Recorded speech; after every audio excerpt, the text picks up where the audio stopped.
Hello, and welcome to No Peeking, where I solve puzzles blindfolded. Today I'm going to be attempting the barrel Redi cube. Thank you to Simon Channon for the puzzle. The barrel Redi cube has the same mechanism as the normal Redi cube. It just has a different shape and a color scheme. Because of this, I'm going to take the method for Redi cube blindfolded and apply it to barrel Redi cube. There are two kinds of pieces, edges and corners. The corners are a little more easy to deal with, so let's take a look at those first. In the case that one corner is twisted, we can apply a simple 8-move alg to fix it. So this corner needs to move counterclockwise, so I'll do L prime, counterclockwise, L, counterclockwise, L prime, counterclockwise, L, counterclockwise. The same thing applies to the barrel Redi cube. If there are two adjacent corners flipped, we can use one 10-move algorithm to solve both of them. So in this case, this needs to go clockwise and this needs to go counterclockwise. So we'll do the opposite. Counterclockwise, clockwise, counterclockwise, clockwise. 5 times in a row, and it'll solve them. The same algorithm applies to the barrel Redi cube. It's just a little harder to grip to actually perform the alg. That's basically all you need to know for corners. So, let's move on to edges. To solve edges, I use 3 style, with UF as my buffer. So in this case, the buffer goes here and then here. So to solve it, I would set up here and then do this 4-move commutator and undo the setup. Barrel Redi cube works in a similar way. So this piece goes there and then there. So I can do this 4-move commutator, no setup required. There is one key difference between these two puzzles that makes the barrel Redi cube significantly harder, and that is pieces that look the same. This blue edge looks exactly like this blue edge, but they're not interchangeable. If I put this piece where this goes, it will be oriented incorrectly. No matter what I do, I can't fix that. So every piece is unique, and that makes tracing a lot harder. The trick that I use to help me track is to remember that the 4 edges in the M layer are memorized on top and bottom. The 4 edges in the S layer are memorized on the right and the left. And then the 4 edges in the E layer are memorized on front and back. So let's take a look at an example of that. All right, I've got a scrambled puzzle right here. First thing that I look for are the blue corners. I put those on the left with the red on the right. Now my buffer is UF, which has the yellow edge piece. The yellow edge piece can either go here or here. Now, the buffer is on the top, which is the curved part of the edge piece. And as you may remember, edges in the S layer are on the right or left, which is the curved sides. So this needs to go in the S layer, right here. That's the first target. This next one is the green edge piece. Green edge pieces can either go here or here.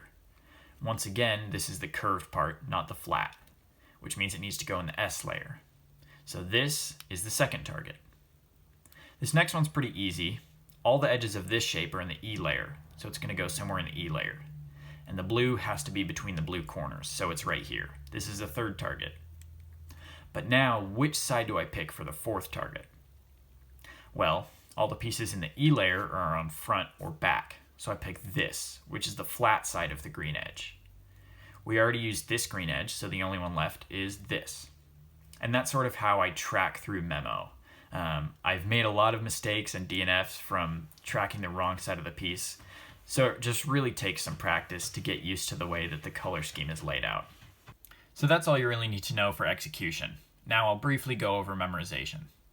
Memorization is pretty easy if you already know how to memorize a 3x3. The first thing that I memorize is edges, and I just use 12 of my edge letters from 3x3. I use these 2 and these 2 for the M slice, these 2 and these 2 for the S slice, and then these 2 and these 2 for the E slice. Second, I memorize corners, and I just do this visually. I try to find as many pairs of 2 as I can, and then if there's any outliers of 1, I'll memorize those last. All right, the method's all set up. Now it's time to do some attempts. This is attempt 1.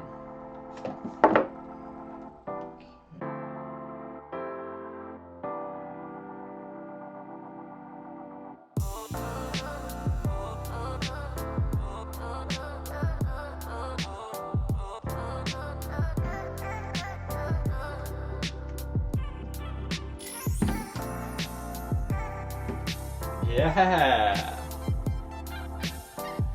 Alright, success on the first try.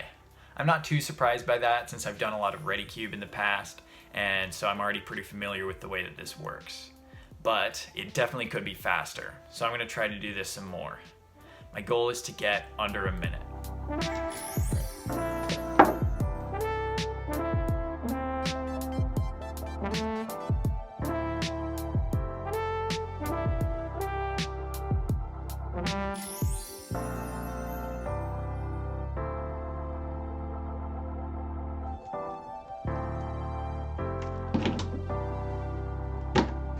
$119.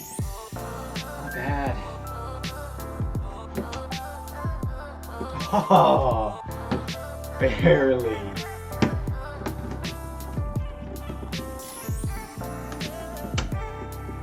Ah, 105.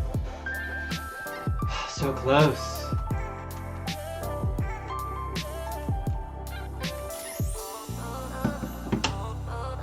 Ah,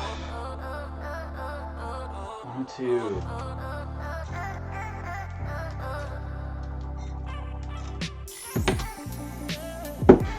Come on!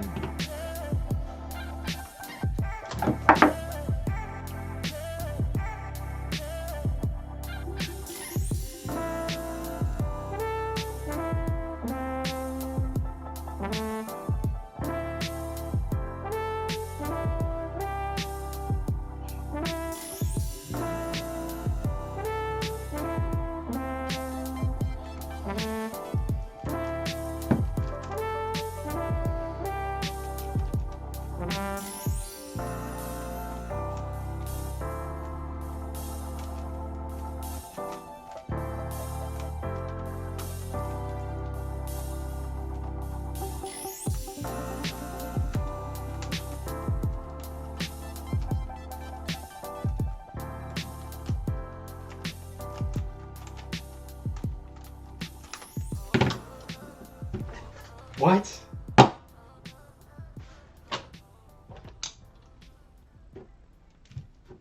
Well, it took a lot of attempts, but I finally got under a minute.